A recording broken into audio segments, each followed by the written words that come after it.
Hello bloomers, அஸ்ஸலாமு அலைக்கும். Welcome back to our channel Bismi Blooms. என்னங்க பொழுது விடிஞ்சாலே என்ன குழம்பு பண்ணுறது, என்ன தொட்டுக்க பண்ணுறதுங்கிறதுலேயே உங்கள் வாழ்க்கை டென்ஷனாக ஓடுதா? அப்போ உங்களுக்கு தாங்க இந்த வீடியோ. வீட்டில் முட்டை மட்டும் இருந்தால் போதும், குழம்பு தொட்டுக்க எல்லாத்தையும் ஒரே இதில் நம்ம பண்ணிடலாம். ஃபர்ஸ்ட் ஒரு பவுலில் மீடியம் சைஸில் இருக்கிற ஒரு வெங்காயத்தை தனியாக கட் பண்ணி வச்சுக்கோங்க. இன்னொரு பவுலில் மீடியம் சைஸில் இருக்கிற 2 வெங்காயத்தை எடுத்துக்கோங்க.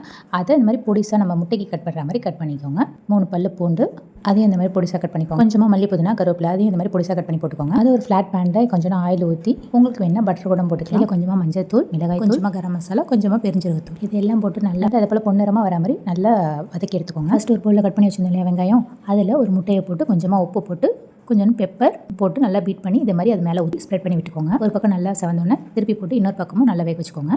அவ்வளோதாங்க, நம்மளோட முட்டை மசாலா அடை தொக்கு ரெடி. சுட சுட சாதத்தை ஒரு பிளேட்டில் வச்சு அதுக்கு மேலே இந்த முட்டை அடையை வச்சு பிசைஞ்சு சாப்பிட்டா அவ்வளோ டேஸ்ட் அல்டிமேட்டாக இருக்கும் கைஸ். நீங்களும் ட்ரை பண்ணி பாருங்கள். மறக்காம நம்ம சேனலை சப்ஸ்கிரைப் பண்ணி சப்போர்ட் பண்ணுங்கள். தேங்க்ஸ் ஃபார் வாட்சிங்.